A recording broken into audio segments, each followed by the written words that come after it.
5.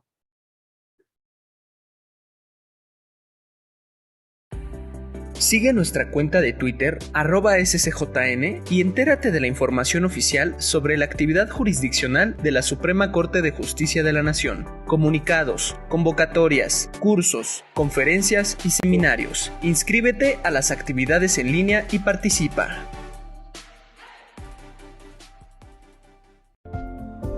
Bienvenidas y bienvenidos a Casas de la Cultura Jurídica. Las Casas de la Cultura Jurídica son espacios públicos que ofrece la Suprema Corte de Justicia de la Nación a la sociedad, para dar a conocer el desempeño de las funciones jurisdiccionales del Alto Tribunal y del Poder Judicial de la Federación.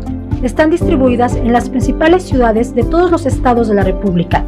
En las Casas de la Cultura Jurídica brindamos servicios a distancia, como apoyo y orientación para consulta y descarga de tesis aisladas y jurisprudencias, libros digitales, resoluciones de la Suprema Corte de Justicia de la Nación.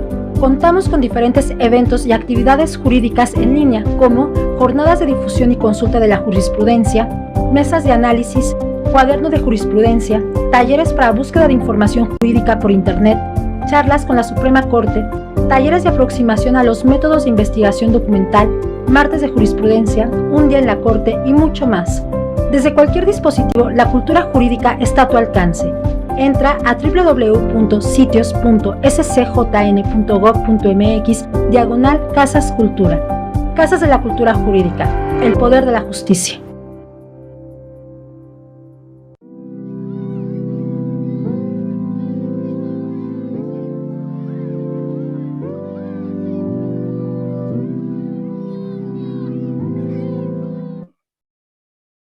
Buenas tardes a todas las personas que nos acompañan hoy en la sesión 10 del Diplomado Juicio de Amparo, edición 2022, organizado en coordinación con la Dirección General de Derechos Humanos.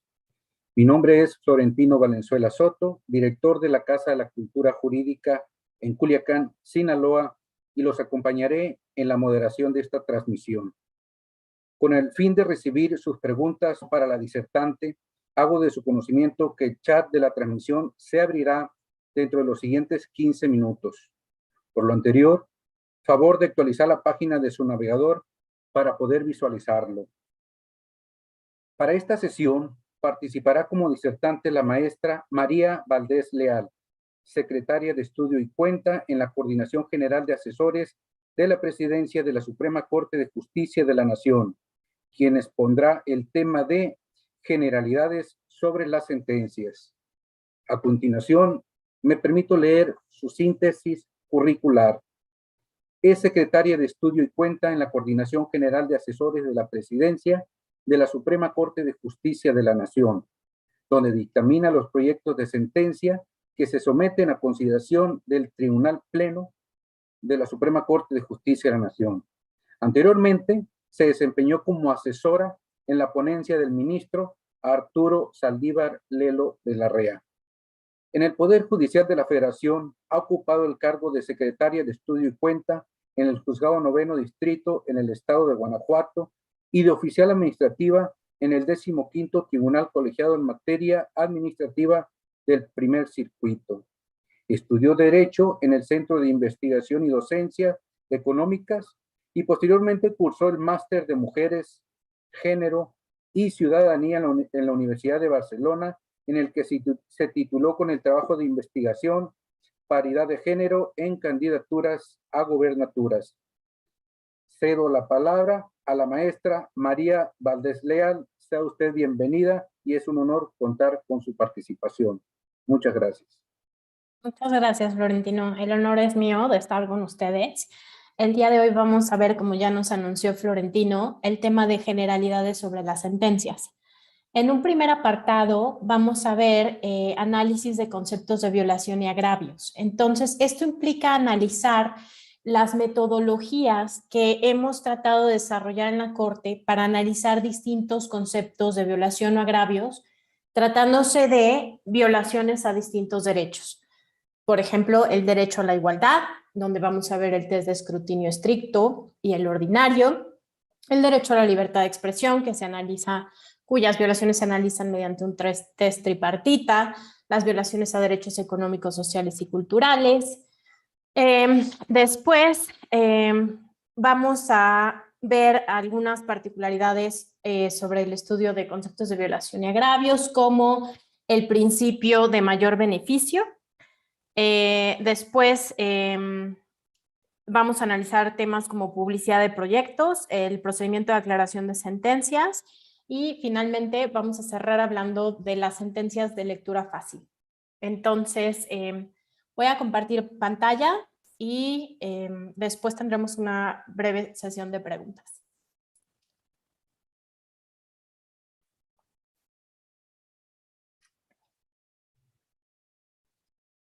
Ok. Existen dos metodologías para analizar una violación al derecho de la igualdad y no discriminación. Por regla general, usaremos un escrutinio ordinario o un juicio de razonabilidad, cuyo desarrollo veremos más adelante, pero tenemos que tomar en cuenta qué son las categorías sospechosas. Para saber qué son las categorías sospechosas, es importante acudir al artículo 1 de la Constitución General. La Constitución prohíbe discriminar con base en ciertas categorías, que son el origen étnico, el género, la edad, las discapacidades, la condición de salud, las preferencias sexuales, el estado civil o cualquier otra que atente contra la dignidad humana. Entonces, al interpretar este artículo, la Corte ha determinado que establece un catálogo no cerrado de categorías sospechosas. En este sentido, las normas que establecen una distinción basada en estas categorías, como pueden ser el género, ya dijimos, deben ser sometidas a un escrutinio estricto, lo que garantiza que solo van a ser constitucionales aquellas que tengan una justificación muy robusta. El tipo de escrutinio o la metodología aplicable responde principalmente al grado de deferencia que se debe reconocer a las normas emanadas de órganos democráticamente electos como los poderes legislativos. En este sentido, el uso de estas herramientas abona a resultados más predecibles y a la mayor legitimidad de nuestras sentencias. Por eso, una norma que hace una distinción que no se basa en una categoría sospechosa recibe un análisis mucho menos exigente que aquellas que se basan en estas categorías respecto de las cuales la Constitución prohíbe de manera expresa discriminar. Ok, entonces, una vez que hemos establecido que está involucrada una categoría sospechosa en la norma que estamos analizando, lo que corresponde es preguntarnos si se trata de una acción afirmativa. Porque las acciones afirmativas, como veremos, buscan garantizar la igualdad sustantiva. Entonces, aunque algunas distingan con base en categorías sospechosas, no ameritan el escrutinio estricto. Vamos a definir acciones afirmativas.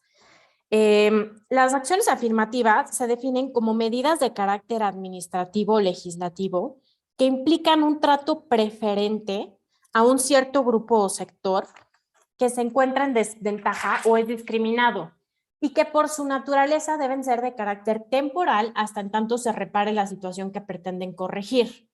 Por eso, normalmente, como involucran a grupos o sectores que están en desventaja o son discriminados, normalmente involucran categorías sospechosas. Un ejemplo de una acción afirmativa son las cuotas de género que se han implementado para garantizar la paridad en los distintos órganos de representación. Como las acciones afirmativas y las cuotas de género en este caso buscan garantizar la igualdad sustantiva, para analizar su constitucionalidad se debe aplicar un test ordinario de razonabilidad, porque en realidad gozan de una presunción de constitucionalidad. Entonces, ¿qué es el test ordinario de razonabilidad o el juicio de razonabilidad? Pues bueno, es un análisis muy laxo. Básicamente lo único que tiene que probarse para pasar el escrutinio de constitucionalidad es que la norma persigue un fin legítimo o constitucionalmente admisible y que la medida tiene relación suficiente con este fin buscado. Esta metodología la desarrolló la Suprema Corte en varios asuntos, pero para ver su desarrollo podemos acudir a la acción de inconstitucionalidad 35-2014, que fue un asunto sobre paridad, y la acción de inconstitucionalidad 215-2020. Ahora, en este punto quiero hacer énfasis en que no debemos confundir normas basadas en estereotipos de género con aquellas que contienen acciones afirmativas.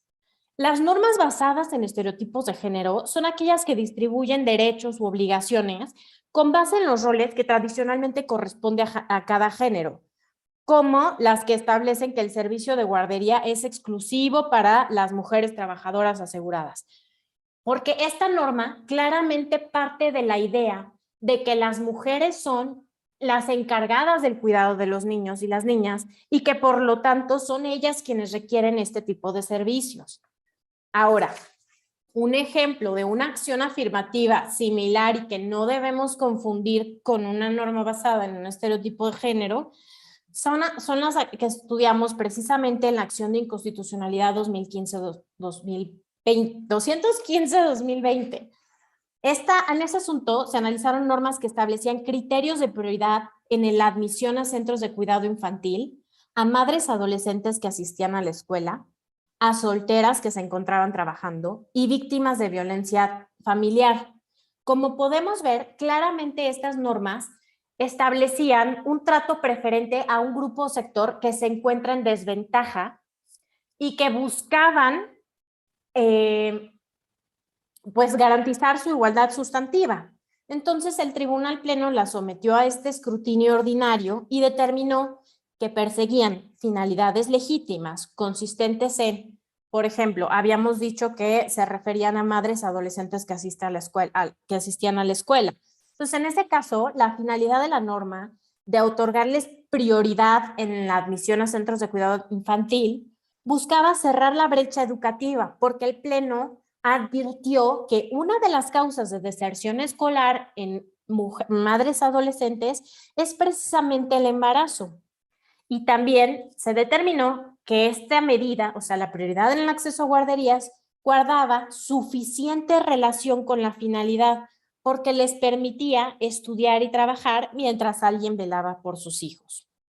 Ahora, si la norma no contiene una acción afirmativa, lo pertinente es realizar un escrutinio estricto, para lo cual se debe determinar si persigue una finalidad imperiosa desde el punto de vista constitucional. O sea, esto ya es un nivel de escrutinio más estricto, os digo, es repetir la palabra, pero podemos ver que en el escrutinio ordinario bastaba con perseguir una finalidad legítima. En el escrutinio estricto tienes que perseguir una finalidad constitucionalmente imperiosa, lo que quiere decir que es un objetivo constitucionalmente importante, no cualquier objetivo que podamos decir, ok, está bien. En segundo término, en el escrutinio estricto, se tiene que acreditar que la medida está estrechamente vinculada con ese fin. En el escrutinio ordinario, como ya había dicho, bastaba con que hubiera alguna relación. Y finalmente, se tiene que acreditar una tercera grada que no forma parte del escrutinio ordinario y que implica que sea la medida menos restrictiva posible para lograr la finalidad imperiosa desde el punto de vista constitucional. En este sentido, en diversos precedentes, entre los cuales destaca el amparo en revisión 483-2014 de la primera sala, se analizaron normas que definían el matrimonio, excluyendo implícitamente a parejas del mismo sexo al vincular la figura a la procreación y también al referirse a la unión de un hombre y una mujer. En ese asunto se determinó que la distinción era inconstitucional porque no superaba un escrutinio estricto. Es decir, si bien perseguía una finalidad imperiosa desde el punto de vista constitucional, que es proteger la organización y el desarrollo de la familia, que se encuentra tutelado por el artículo 4 de la Constitución General, no estaba directamente conectada con dicho objetivo.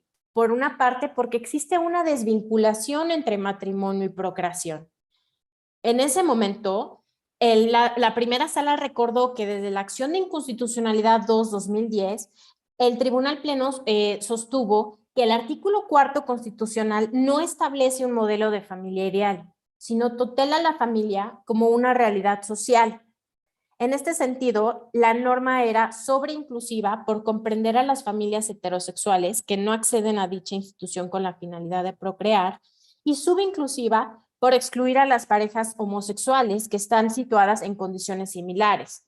El segundo argumento era, pues sí, las parejas homosexuales para todos los efectos son equiparables a las heterosexuales, por lo que no se justifica su exclusión de la institución.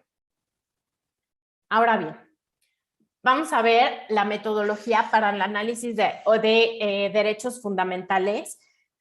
Ya vimos que el derecho a la igualdad se analiza con un escrutinio específico. Ahora vamos a ver otros derechos fundamentales. Las restricciones a derechos fundamentales, por regla general, después vamos a ver algunas excepciones, se analizan con un test de proporcionalidad.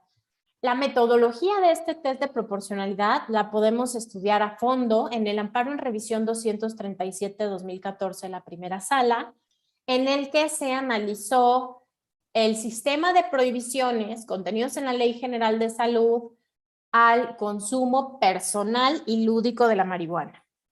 Ok.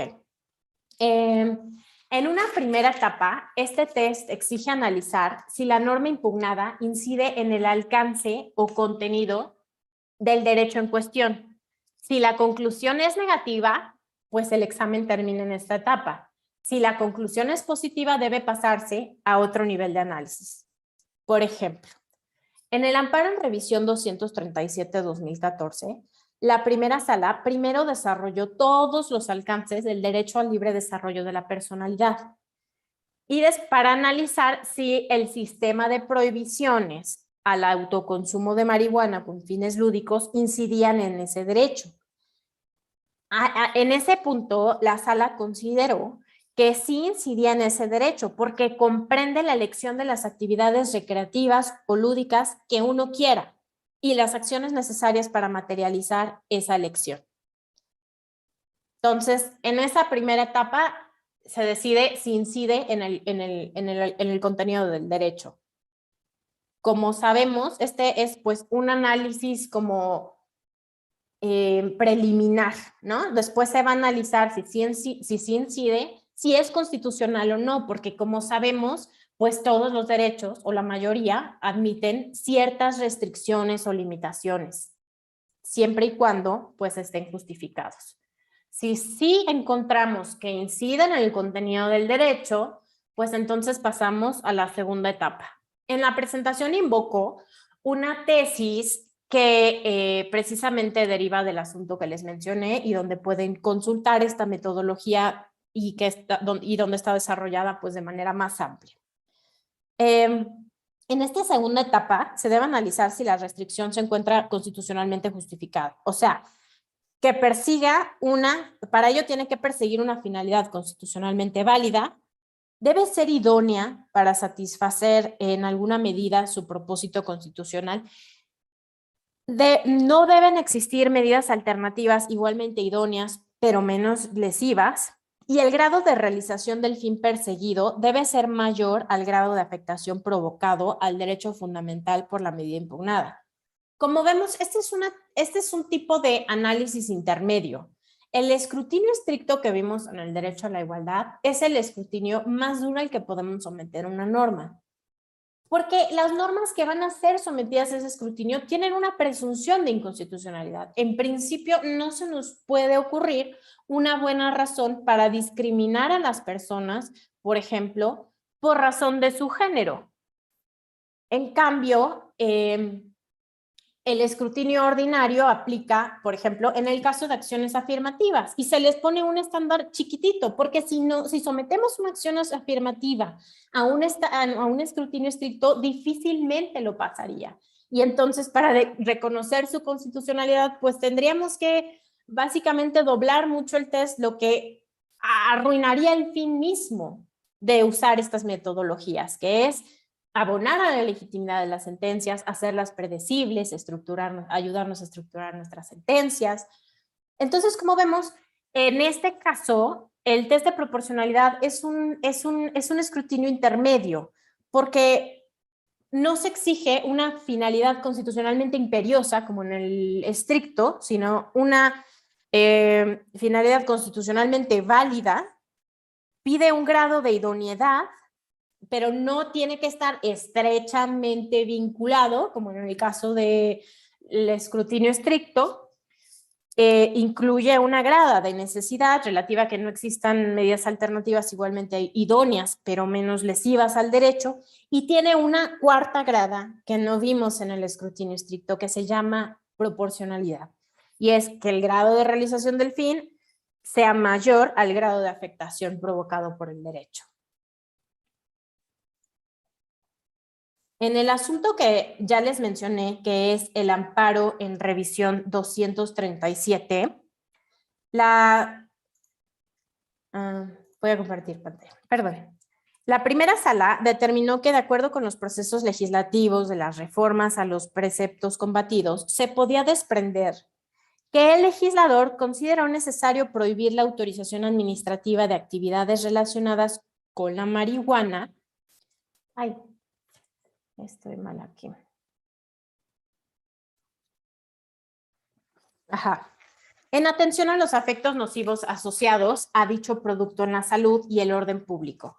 Estos objetivos claramente son constitucionalmente válidos. Entonces dijo, ok, pasamos la primera grada.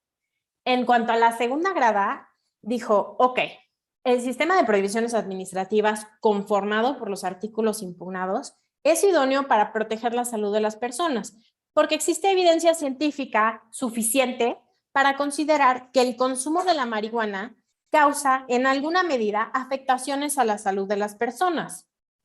Y también consideró que era idónea para proteger el orden público en la medida en que había suficientes estudios que vinculaban que el consumo de marihuana aumenta la probabilidad de causar accidentes vehiculares. En este punto hizo esta diferenciación porque descartó que la marihuana aumentara los índices de criminalidad. Entonces, por eso hice esa acotación. Bueno, para el orden público nada más es idónea en esta parte. Y en la tercera grada dijo, vamos bien, pero no es necesaria, porque existen otras medidas menos lesivas al derecho fundamental que estaba analizando, que era derecho al libre desarrollo de la personalidad, pero igualmente idóneas para proteger la salud y el orden público, tales como aquellas que solo limitan el consumo en determinadas circunstancias y paralelamente implementan políticas educativas y de salud. A mayor abundamiento, o sea, una vez que una norma no supera una grada, ya no es necesario continuar con el escrutinio. En este caso, y por eso también es un asunto, además de por el gran desarrollo que tiene de este tipo de metodología, se desarrolla la cuarta grada, lo cual pues nos ayuda a nosotros, pero ello pues fue a mayor abundamiento. En esta parte de proporcionalidad dijo que la norma era desproporcionada porque generaba una protección mínima a la salud y el orden público frente a la intensa intervención al derecho de las personas a decidir qué actividades lúdicas desean realizar. Ok. Vimos que por regla general las violaciones a derechos fundamentales se analizan con el test de proporcionalidad. Pero las violaciones a derechos económicos, sociales y culturales tienen una metodología propia. O sea, ya dije, el escrutinio siempre va a depender del grado de rigor al que tenemos que someter la norma. Los derechos económicos, sociales y culturales necesitan un estándar más flexible que atienda a las obligaciones que tiene el Estado de garantizarlos. Entonces, ¿cuáles son estas obligaciones que tienen los Estados en materia de derechos económicos, sociales y culturales? En primer lugar, los Estados tienen que proteger el núcleo esencial de los derechos. En segundo lugar, tienen el deber de realizar progresivamente el alcance del derecho. Y en tercer lugar, tienen el deber de no adoptar injustificadamente medidas regresivas. Entonces, el cumplimiento de cada obligación se tiene que hacer de forma distinta. Entonces, habíamos dicho que los derechos económicos, sociales y culturales imponen un deber de proteger un núcleo esencial. Para identificar este núcleo esencial, para identificar una restricción que vulnera el núcleo esencial de un derecho económico, social y cultural, tenemos que ver si la norma incide o afecta directamente la dignidad de las personas. Si afecta la dignidad de las personas, cuando se viola el núcleo esencial del derecho, se debe ordenar la inmediata protección del derecho. O sea, porque dijimos, los estados tienen la obligación inmediata de proteger ese núcleo esencial. La violo, se tiene que ordenar la protección. A ver, luego, una vez satisfecho ese núcleo esencial, los derechos económicos, sociales y culturales imponen al Estado la obligación, o una obligación de fin, de realizar progresivamente el alcance del derecho. Toda vez que o imponen al Estado un objetivo de alcanzar mediante los medios más adecuados, partiendo de la premisa de que el pleno goce de los derechos sociales no se puede alcanzar inmediatamente, sino de manera progresiva. Entonces, para analizar si se ha cumplido con el deber de alcanzar la plena realización del derecho de manera progresiva, se debe determinar si la medida se inscribe en una política pública razonable para alcanzar el objetivo impuesto por el derecho. Este es un juicio de razonabilidad simple. Finalmente, la constitucionalidad de una medida regresiva en materia de derechos económicos, sociales y culturales depende de que supere un test de proporcionalidad. Ello porque el mandato de no regresividad supone que una vez alcanzado determinado nivel de satisfacción de los derechos económicos, sociales y culturales, el Estado está obligado a no dar marcha atrás, de modo que las prestaciones concretas otorgadas en un momento determinado constituyen el nuevo estándar mínimo a partir del cual debe seguirse avanzando hacia la satisfacción plena de estos derechos. Con todo, tampoco no existe una prohibición absoluta a los retrocesos. Entonces, para analizar si una medida regresiva es constitucional, tenemos que ver primero si en verdad es regresiva, para que demostrar que una medida es regresiva en resultados, se tiene que acreditar que existe una menor satisfacción generalizada del derecho, que los quejosos se encuentran afectados por esa regresión y que la medida impugnada sea la causa de la regresión. En cambio, para demostrar una regresión normativa, solo es necesario demostrar que algún derecho o alguna prestación de la que eran titulares los quejosos les fue suprimida, limitada o restringida.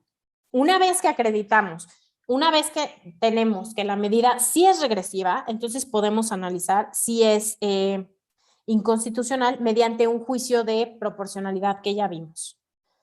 Vamos a ver un ejemplo. En el amparo en revisión 566-2015, la Corte analizó la omisión de concluir la extensión de una cineteca, una ludoteca, una biblioteca y un área de escuela de música y escuela de bellas artes en el estado de Nayarit. Entonces, aquí la Corte dijo, a ver, se impugna esto, vamos a ver si es violatoria del derecho a la cultura, como alegan los quejosos. Entonces dijo, a ver, ¿la omisión de concluir este proyecto afecta el núcleo esencial del derecho? Pues no, porque no puede considerarse que vulnera la dignidad de los quejosos. Ahora, ¿incumple una omisión, o sea, la obligación de realizar progresivamente el alcance de este derecho?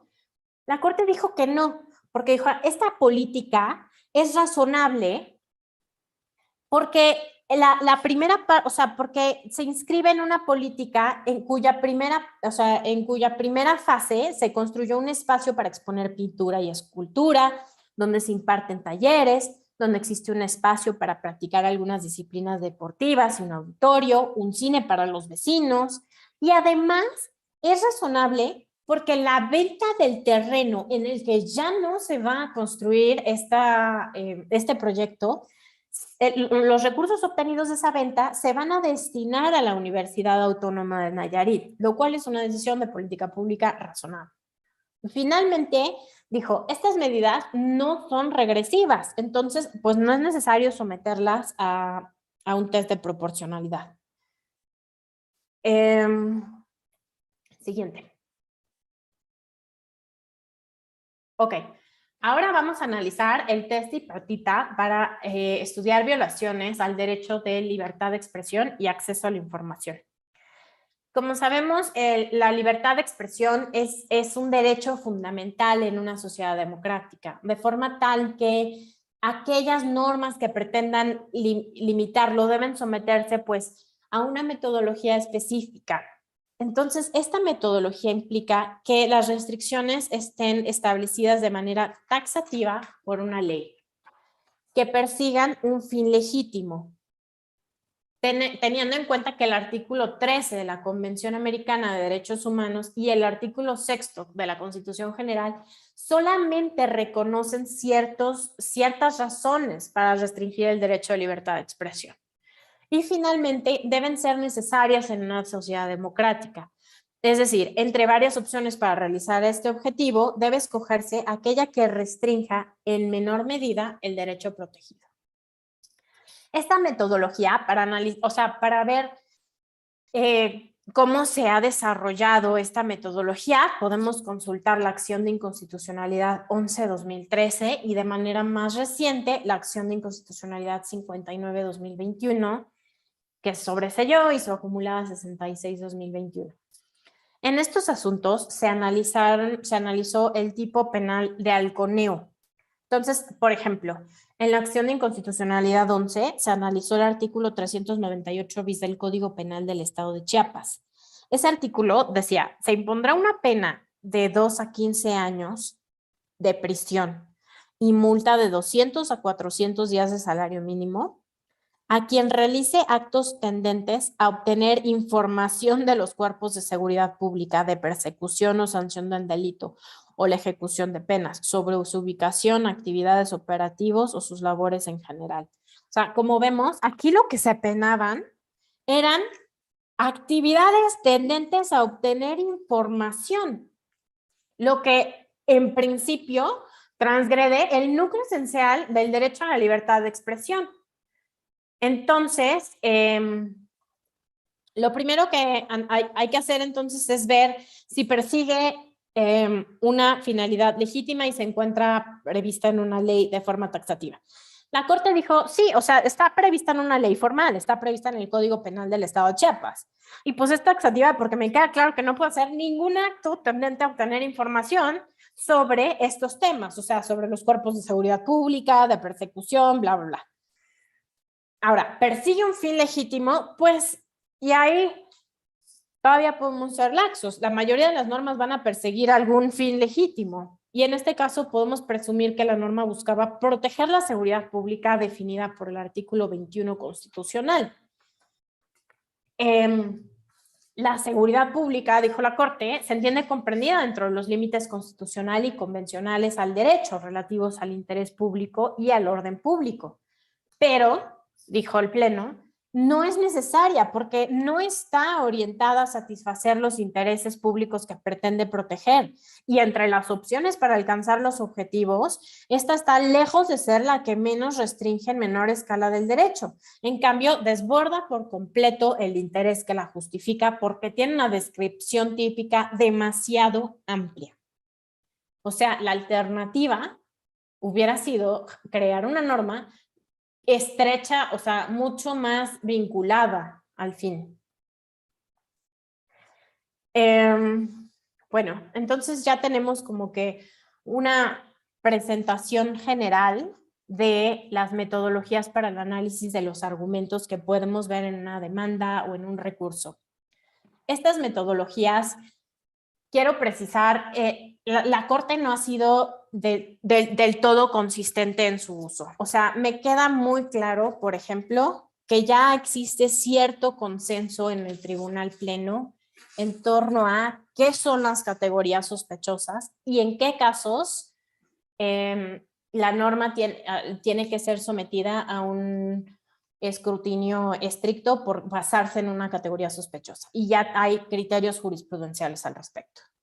Ahora, por ejemplo, la metodología que vimos para analizar violaciones a derechos económicos, sociales y culturales es una metodología mucho más controvertida, pero que quise retomarla porque el precedente en el que se contiene, que es de la primera sala y del cual únicamente salió una tesis aislada, me parece muy valioso. Creo que someter, como en el asunto que vimos, o sea, someter violaciones a derechos económicos, sociales y culturales a un escrutinio más estricto implicaría que, pues, una restricción constitucional como la que vimos en el amparo en revisión 566 sería declarada inconstitucional. O sea, en ese caso se suspendió un proyecto para destinar recursos a una universidad pública, lo cual pues en principio tiene una lógica y está justificado. Y además, pues no violaba el núcleo esencial de un derecho, no violaba el deber de desarrollo progresivo, porque al final del día se construyó la primera fase, y tampoco era regresiva porque no se había construido. Entonces, aunque no ha llegado a nivel jurisprudencial la metodología para análisis de violaciones a derechos económicos, sociales y culturales, y tampoco he visto que se haya reiterado en muchos asuntos con posterioridad a ese, creo que vale la pena retomar esa metodología. Ahora, también es raro ver violaciones a derechos económicos, sociales y culturales. Quizá por eso no haya ganado tanta fama esta metodología. Finalmente, el test de proporcionalidad tuvo muchísima aceptación en la primera sala.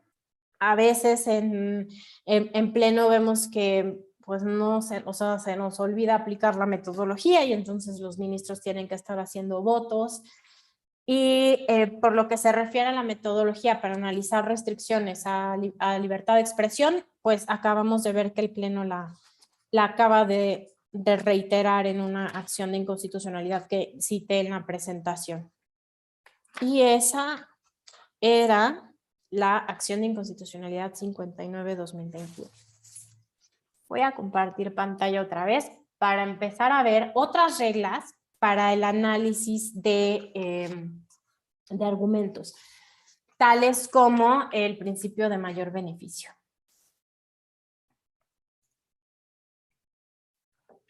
Ok, el artículo 189 de la Ley de Amparo establece que el órgano jurisdiccional de amparo procederá al estudio de los agravios de violación, atendiendo a su prelación lógica y privilegiando en todo caso el estudio de aquellos que de resultar fundados redunden en el mayor beneficio para el quejoso. Esto implica que por regla general se estudiarán aquellos argumentos o conceptos de violación relativos al fondo del asunto, no hacia aquellos sobre procedimiento y forma, a menos de que revertir el estudio precisamente redunde en un mayor beneficio para el quejoso. Ok. Esto pasa, por ejemplo, o sea, en los casos en los que se impugna la incompetencia de la autoridad que emitió el acto reclamado, porque la competencia es una cuestión de previo y especial pronunciamiento que de resultar fundada hace innecesario el análisis de los demás planteamientos. De acuerdo con tesis de la segunda sala, los argumentos de fondo son aquellos que combaten las consideraciones del acto reclamado relacionadas con aspectos sustanciales, objeto y materia de la controversia, ya que se refieren al aspecto fáctico que subyace en el asunto o al derecho aplicado y su interpretación. Por otra parte, esta regla también implica que si en los conceptos de violación se plantea la inconstitucionalidad de normas como aquellas que contienen el delito por el que se condenó al quejoso, su estudio es preferente al de cuestiones de legalidad. Finalmente, dada la naturaleza del juicio de amparo, a diferencia de lo que sucede con las causas de improcedencia, En las sentencias no existe obligación de referirse necesariamente y de manera expresa a los argumentos que aducen las autoridades responsables en su informe justificado a fin de sostener la constitucionalidad del acto. Entonces, o sea, sobre el orden de los agravios, la regla principal es que debemos atender al mayor beneficio del quejoso. Entonces, ¿qué vamos a estudiar primero? Pues aquellos que de resultar fundados le puedan dar mayor beneficio. ¿Cuáles son estos argumentos? Pues normalmente van a ser los de fondo, que ya definimos. En algunos casos van a ser los que se refieran a otros temas, como en la acepción de competencia, porque esto podría llevar a la inconstitucionalidad total del acto reclamado. En la mayoría de los casos también va a llevar al estudio de las cuestiones de constitucionalidad de forma primigenia a los temas de legalidad. Y finalmente, en esta parte de la presentación, pues también aproveché para precisar que no es necesario estudiar los argumentos que aduce la autoridad responsable cuando sostiene la constitucionalidad del acto en su informe justificado. Y esto es a diferencia de la obligación que sí tenemos de contestar las causas de improcedencia que pueda hacer valer. Bueno, voy a compartir pantalla para hablar ahora de la publicidad de los proyectos de resolución.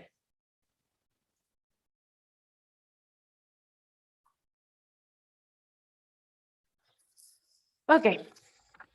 Cuando la Suprema Corte o los tribunales colegiados resuelven sobre la constitucionalidad o convencionalidad de una norma general y también tratándose de amparos colectivos, se deberán hacer públicos los proyectos de sentencia por lo menos con 3 días de anticipación a la publicación de las listas de los asuntos en que se resuelvan. Esta es una obligación expresa contenida en el artículo 173 de la Ley de Amparo. Estoy viendo mi presentación, está mal. Donde dice artículo 73, debe ser 173. Espero poder corregirlo antes de mandárselas. Bueno, y también el desarrollo de esta obligación se encuentra en el Acuerdo General número 7/2016 de 4 de junio del Tribunal Pleno. Ese acuerdo general, como lo emite el Tribunal Pleno, claramente es únicamente aplicable a la Suprema Corte y por lo que se refiere a los tribunales colegiados, tenemos que acudir al Acuerdo General del Pleno del Consejo de la Judicatura y el nombre de este acuerdo es impresionantemente largo y aburrido, pero por el que se adiciona el similar que establece las disposiciones en materia administrativa de los órganos jurisdiccionales relativo a la publicidad de proyectos de sentencia, tratándose de resoluciones sobre la constitucionalidad o convencionalidad de una norma general y amparos colectivos. Bueno, ahí está. Eso es lo que hay que decir de publicidad de sentencias. El proyecto se publica con 3 días de anticipación a la publicación de la lista cuando se analicen cuestiones de constitucionalidad o convencionalidad. Ahora, también tenemos que ver el tema de aclaración de sentencia. La aclaración de sentencia es un procedimiento que se tramita para superar alguna imprecisión o oscuridad, que son como palabras bonitas para decir que hay un error en el documento que contiene la sentencia principal. Se tramita de oficio por el tribunal y no puede implicar modificaciones a las consideraciones del fallo, sino solamente la corrección de su expresión defectuosa o los datos erróneos. Entonces, como se tramita de oficio, cuando las partes la proponen, la presidencia la puede desechar por falta de legitimación una vez que da cuenta a los integrantes del tribunal y ya ahí decide alguno de los magistrados o ministros si alguno quiere hacer suya la petición, porque claramente pues las partes no tienen legitimación, pero pues las partes pueden promover un escrito diciendo, oye, esto está mal, y entonces pues ya de oficio se dan cuenta y pueden iniciar el procedimiento de aclaración. Por último, vamos a ver el tema de sentencias con formato de lectura fácil. Últimamente ha estado como muy de moda hablar de sentencias con formato de lectura fácil y es interesante mencionar que esta obligación empezó en el amparo en revisión 159/2013 a petición del quejoso. Este amparo se resolvió por la primera sala. Y derivado de este amparo se derivó la tesis que cito en mi presentación de rubro sentencia con formato de lectura fácil. El juez que conozca de un asunto sobre una persona con discapacidad intelectual deberá dictar una resolución complementaria bajo dicho formato. En ese asunto, el quejoso era una persona con Asperger que tenía un nivel de madurez intelectual de alrededor de 6 años. Y entonces de forma expresa solicitó que se emitiera una sentencia que él pudiera comprender. En la sentencia se le dio la razón y se precisó que cuando un juzgador conoce de un asunto en el cual la resolución versa sobre una persona con discapacidad que influye en su capacidad de leer o comprender un texto, o sea, no cualquier discapacidad. Si yo no tengo una pierna, no hay razón por la cual yo necesite una sentencia de lectura fácil.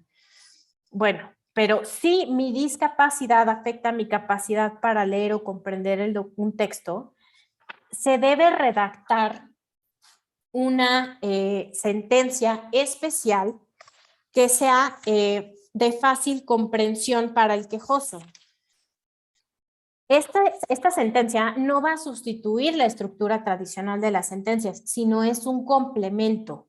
Y esto es acorde con el modelo social contenido en la Convención sobre los Derechos de las Personas con Capacidad y también con las normas de las Naciones Unidas sobre igualdad de oportunidades para personas con discapacidad, que precisamente dicen que los estados tienen la obligación de hacer accesible la información y documentación para personas con discapacidad. Lo relevante es que las personas puedan comprender lo resuelto en un caso que afecta a su esfera jurídica. En este sentido, necesariamente debe utilizarse un lenguaje simple y directo en el que se eviten los tecnicismos, así como los conceptos abstractos mediante el uso de ejemplos. Es decir, se emplea un lenguaje cotidiano personificando el texto lo más posible. Como guía para hacer esto, en la sentencia que les mencioné de la primera sala, se acudió a las directrices de la Asociación Europea de siglas FILSPMH, formerly International League of Societies for Persons with Mental Handicap. Pero también se precisó que la redacción del formato de lectura fácil no será idéntico en todos los casos, sino será determinado por la discapacidad concreta. Y bueno, fue a partir de este asunto del que surgió la obligación, es un criterio jurisprudencial, pero tiene un nivel de tesis, pero pues ha sido como bien acogido por la comunidad de juristas y entonces pues ha sido como que muy utilizado en varios asuntos. Creo que algo que quiero destacar de los textos de lectura fácil es que va a haber casos en los que tengamos que hacer una sentencia de lectura fácil de manera paralela o complementaria a nuestra sentencia. Pero también es importante que nuestras sentencias estén redactadas de forma sencilla, que cualquier quejoso pueda más o menos pues entender lo que se está resolviendo. Y va a haber casos en los que sea más fácil hacer una buena sentencia clara y simple que 2 sentencias, porque pues va a haber asuntos donde el grado de discapacidad de la persona no va a ser grave. Entonces creo que todos debemos aspirar a redactar nuestras sentencias de la forma más clara, concreta y sencilla posible. Y eso también aplica para los escritos de agravios y nuestras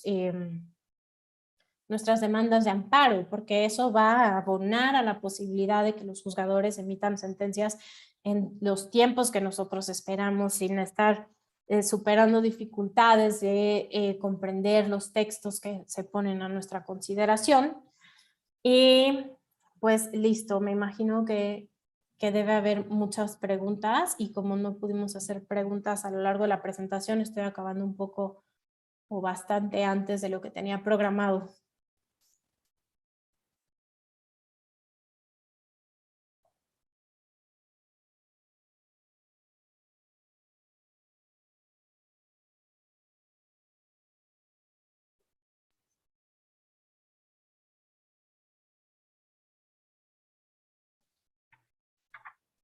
Buenas tardes nuevamente.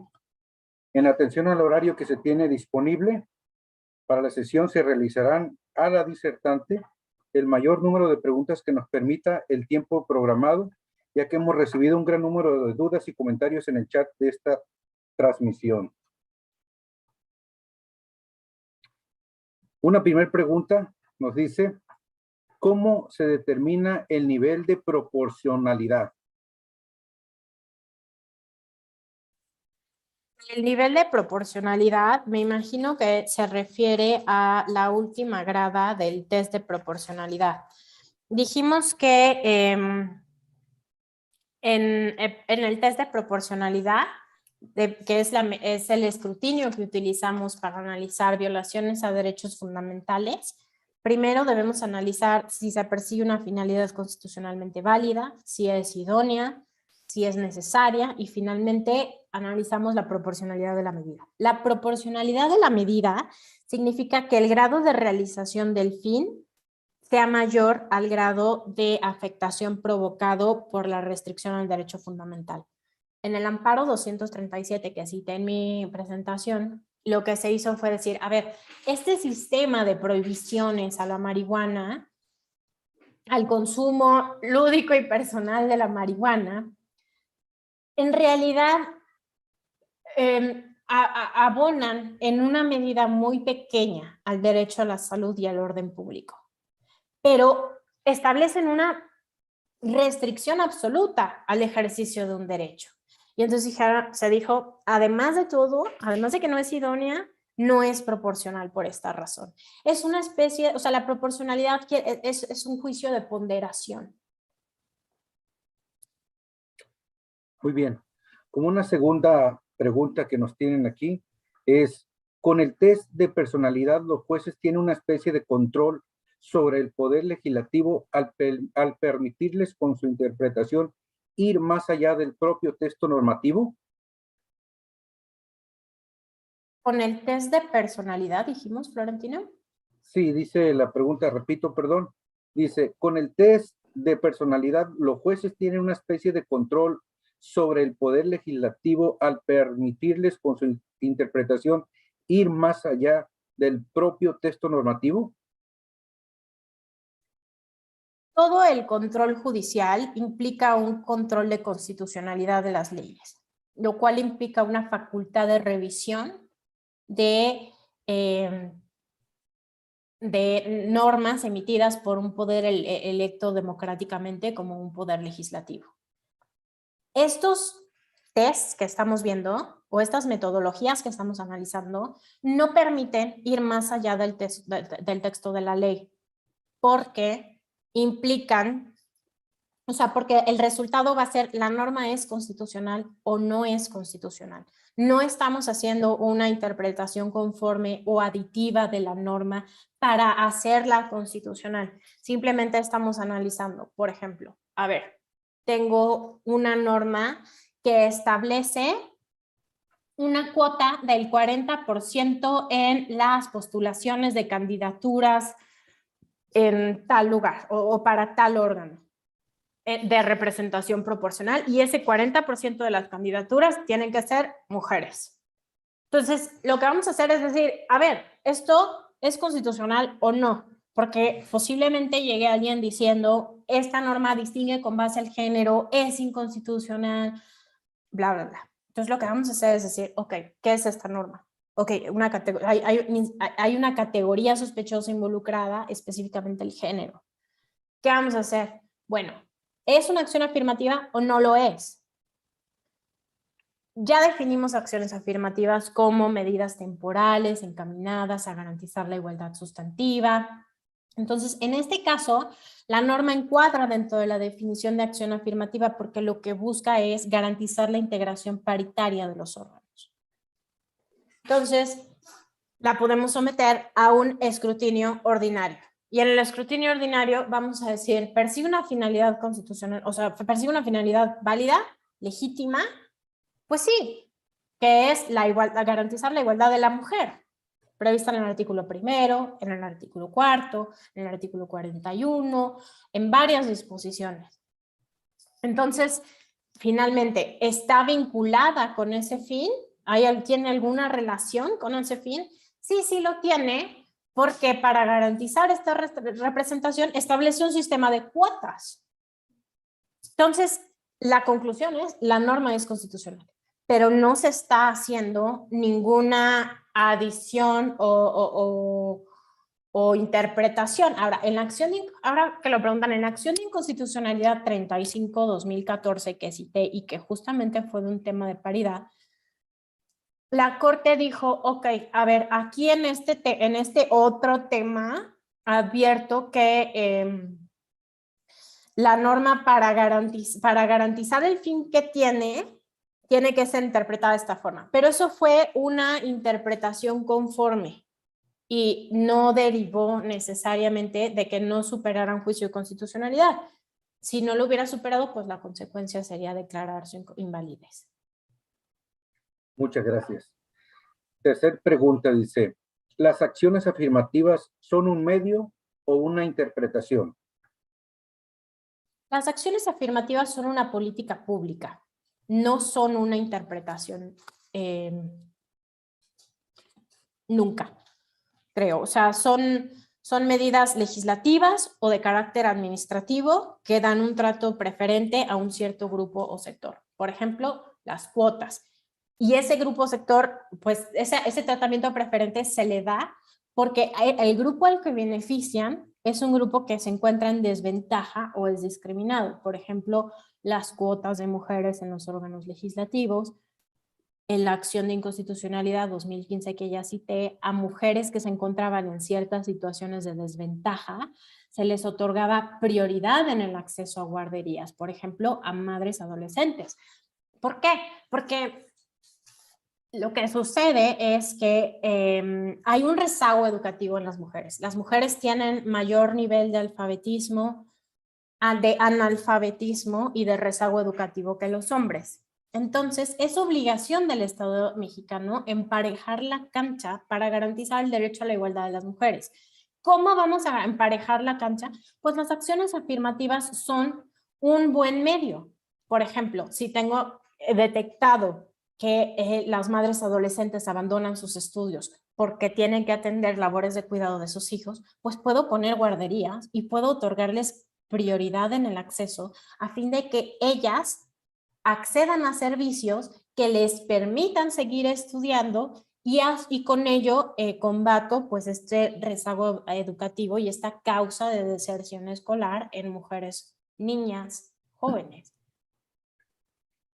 Muchas gracias, maestra. La pregunta número 4 refiere, en el caso de los DES, ¿se deben acreditar las 3 obligaciones para analizar los argumentos o basta con acreditar solamente una, considerando que se revisan de manera individual? En el caso de los DES, se tiene que analizar los 3 niveles de escrutinio. O sea, para que una limitación a un derecho económico, social y cultural pueda resultar constitucional, tenemos que acreditar que no vulnera el núcleo esencial del derecho, que se inscribe en una política razonable para alcanzar el fin propuesto, o sea, la obligación del Estado de garantizar progresivamente el derecho y que no son regresivas.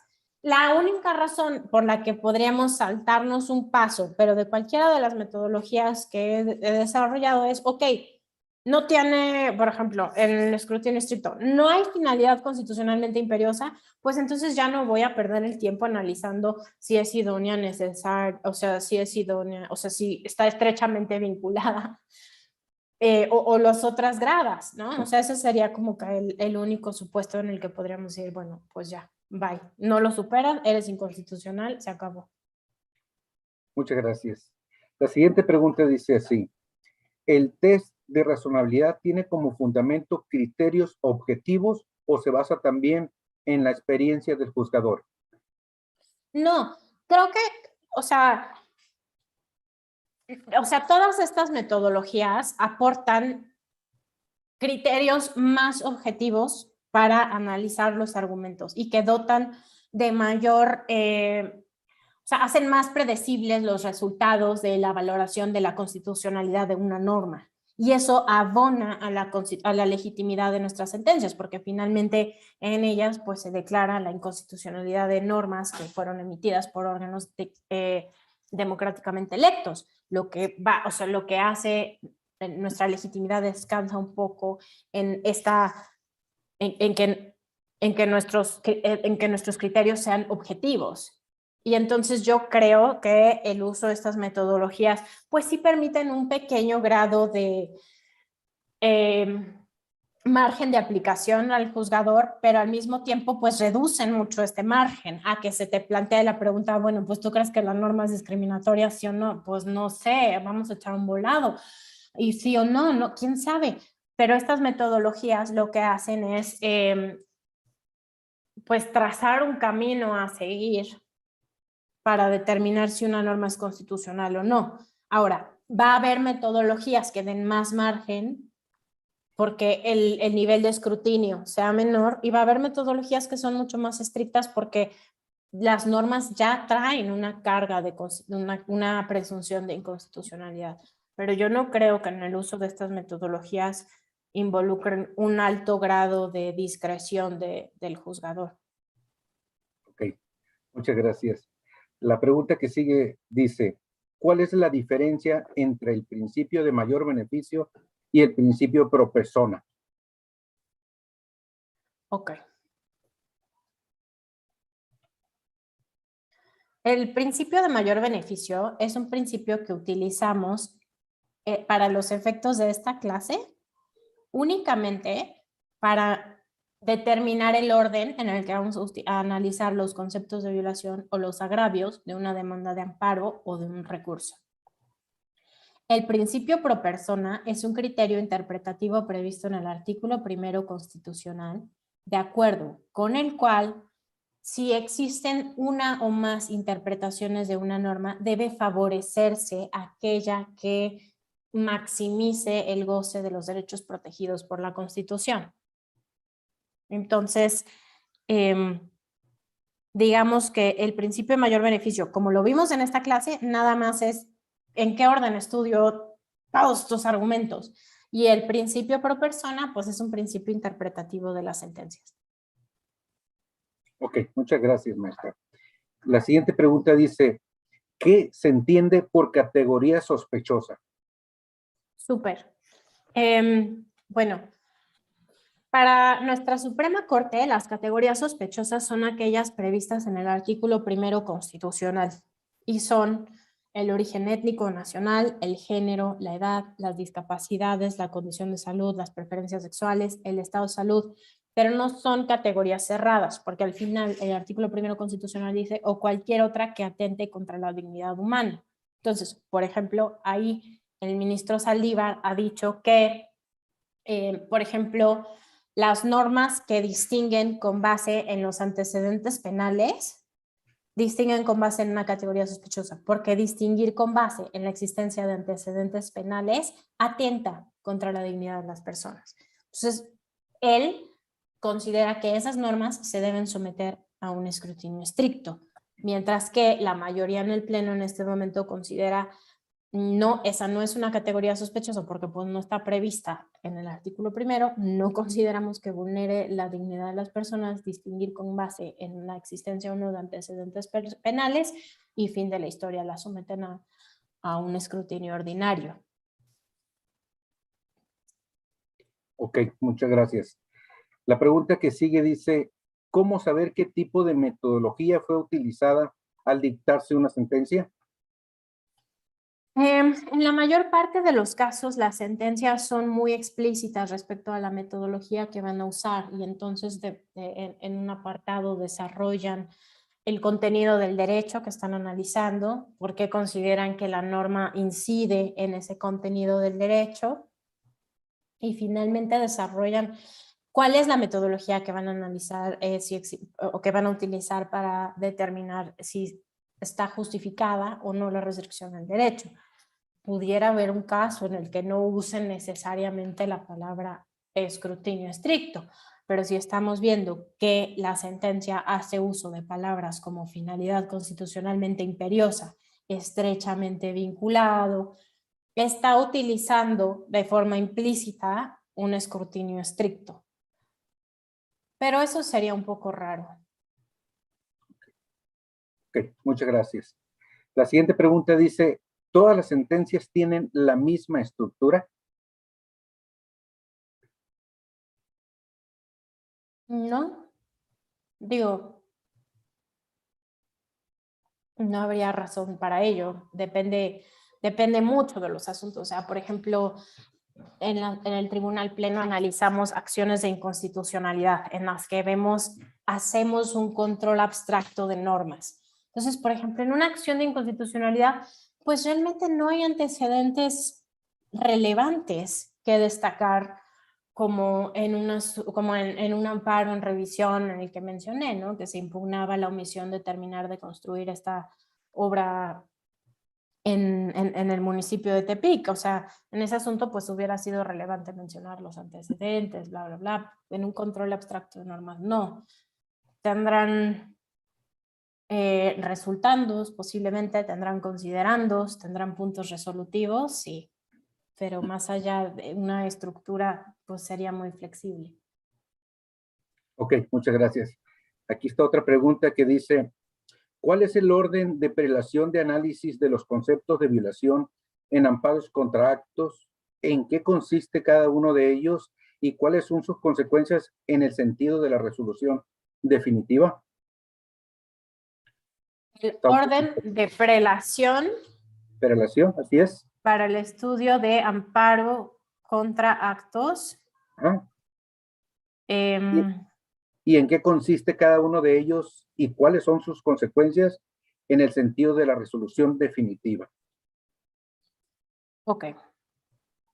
El orden de prelación para el estudio de agravios o conceptos de violación, quedamos en que la regla general es, vamos a estudiar primero aquellos que otorguen mayor beneficio. El hecho de que sea amparo contra actos, pues, poco cambia la regla.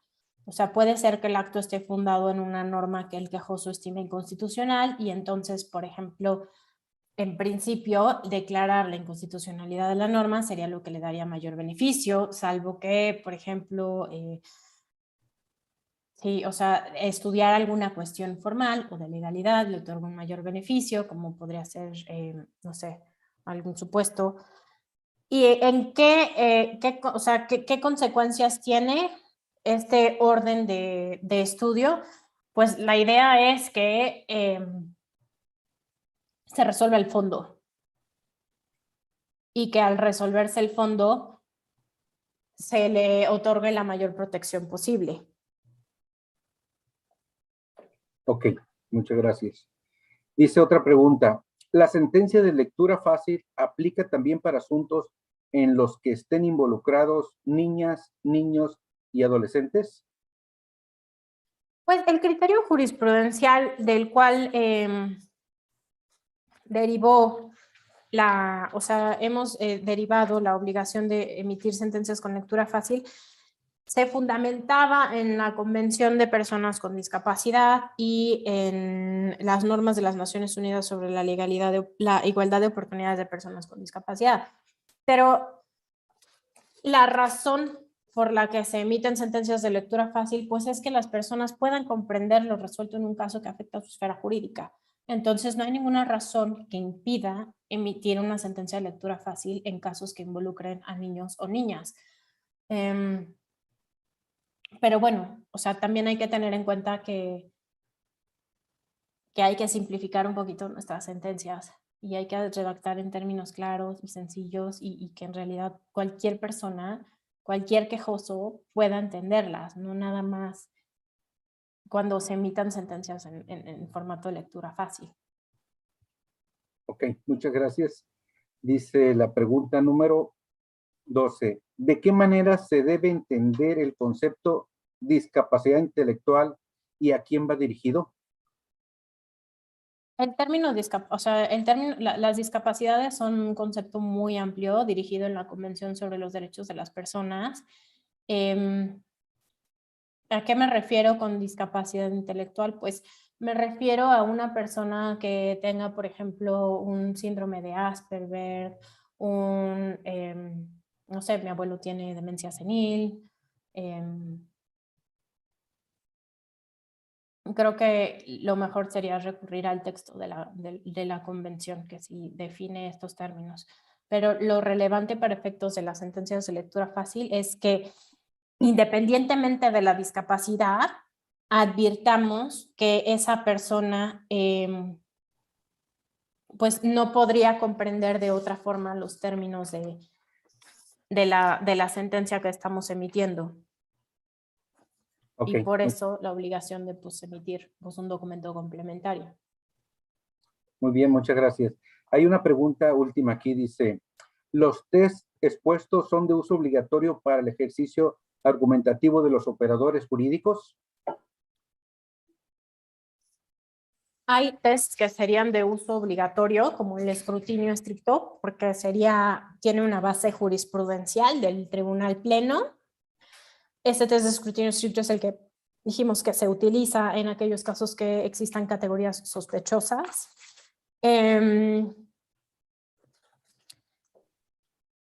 Creo que ya tenemos precedente en el Tribunal Pleno con base en la acción de inconstitucionalidad 2015 sobre la metodología para analizar acciones afirmativas, que nos llevaría a aplicar en esos casos escrutinio ordinario.